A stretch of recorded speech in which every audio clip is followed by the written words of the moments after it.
Welcome students, हम बात करेंगे प्रोबेबिलिटी की एंड वेन डायग्राम्स की। प्रोबेबिलिटी जो है बेसिकली हम कहते हैं कैलकुलेटेड गेस है, जबकि वेन डायग्राम्स जो है वो जॉन वेन ने एक हमें वे बताया था, एक तरीका बताया था कि हम सेट्स को ज्योमेट्रिकली कैसे रिप्रेजेंट कर सकते हैं, मतलब उसमें इंटरसेक्शन या यूनियन या कॉम्प्लीमेंट वगैरह शो करना हो तो कैसे कर सकते हैं। ठीक है, अब हम देखेंगे कि प्रोबेबिलिटी को वेन डायग्राम के कॉन्सेप्ट से कैसे समझा जा सकता है।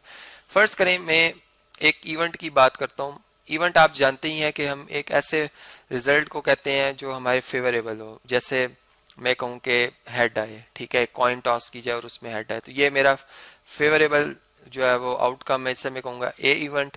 जबकि जो मेरे पास एक कॉम्प्लीमेंट होगा इवेंट, वो क्या होगी, वो टेल होगी। मतलब जारी बात है कि जो मुझे नहीं चाहिए था, मेरा अनफेवरेबल हम ये कह सकते हैं आउटकम।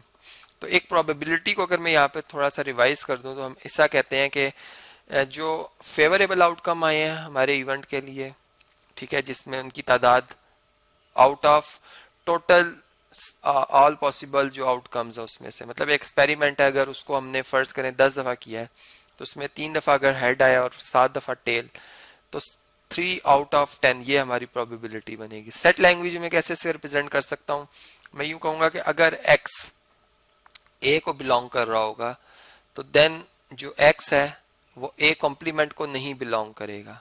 इसका क्या मतलब हुआ, इसका मतलब हुआ कि ए और ए कॉम्प्लीमेंट जो है ये दोनों ही हमारे पास डिसजॉइंट सेट्स हैं, या इवेंट्स के हवाले से कहूं तो ये म्यूचुअली एक्सक्लूसिव इवेंट्स हैं कि इनमें कोई कॉमन एलिमेंट नहीं है। ठीक है, अब जब हम वेन डायग्राम के हवाले से बात कर रहे होते हैं तो देखें, मैं यूं बात करता हूं कि जो यूनिवर्सल सेट है वो अगर हमारा सैंपल स्पेस हो, मतलब जो n number of total number of trials है, ठीक है, टोटल ट्रायल्स, ठीक है, और अब इसमें से ए वो इवेंट्स हैं जो कि हमारे फेवर में आए, ठीक है, और जो रिमेनिंग है उनको मैं अब शेयर कर देता हूं कि ये वो इवेंट्स रिजल्ट्स हैं जो कि हमारे फेवरेबल नहीं थे।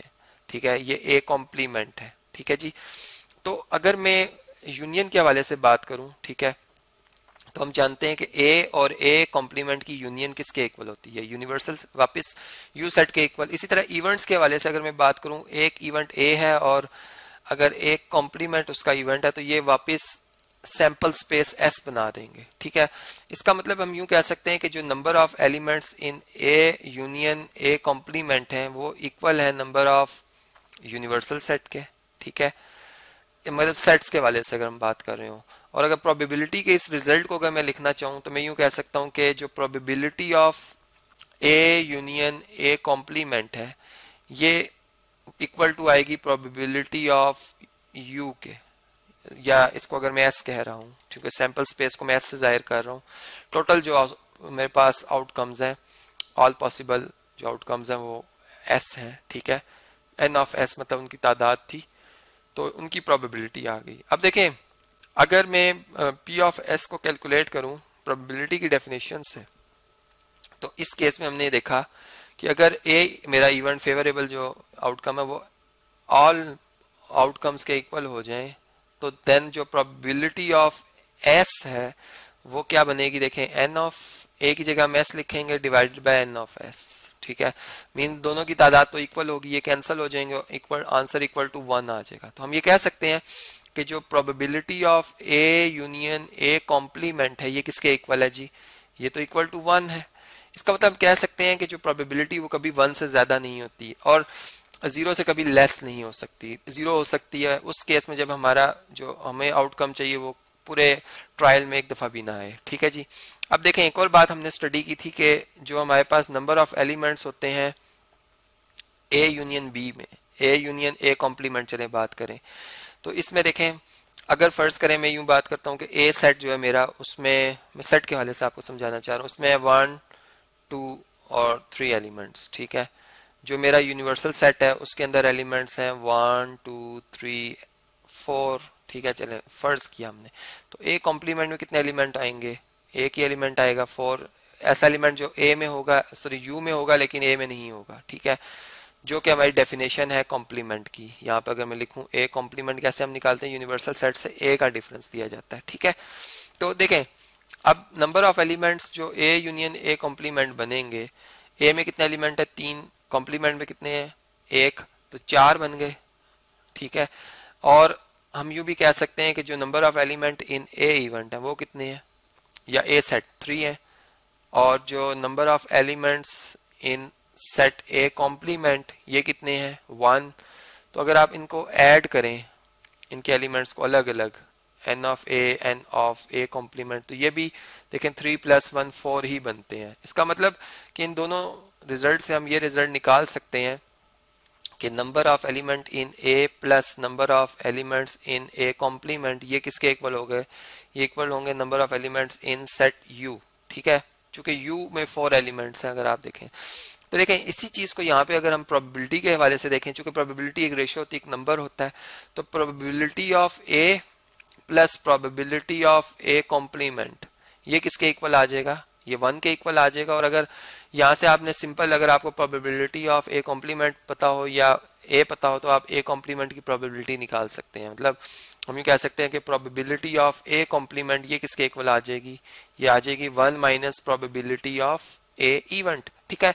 तो ये वो चीजें जो कि हम देखें, इसी सारी प्रोबेबिलिटी के रिजल्ट को हम वेन डायग्राम में भी इस तरह से देख सकते हैं कि ये u हमारे पास अगर s हो, ठीक है, तो s को अगर देखें a कॉम्प्लीमेंट को अगर s से हम डिवाइड कर रहे हैं, तो जो एक नंबर आएगा वो बेसिकली हमें रिप्रेजेंट कर रहा होगा कि कितनी, इंडिकेट करेगा कितने % चांस है कि जो हमारे a कॉम्प्लीमेंट इवेंट है वो आ सकता है, ठीक है। जबकि अगर मैं a को s से डिवाइड करूंगा तो ये हमें बताएगा कि कितने % चांस है कि हमारे पास a इवेंट आए, ठीक है, जिसको कि हम फिर p of number of element से, मतलब इस तरीके से डिवाइड करके इवेंट और n ऑफ s से डिवाइड करके प्रॉपर इसको p ऑफ a लिख रहे होते हैं, ठीक है।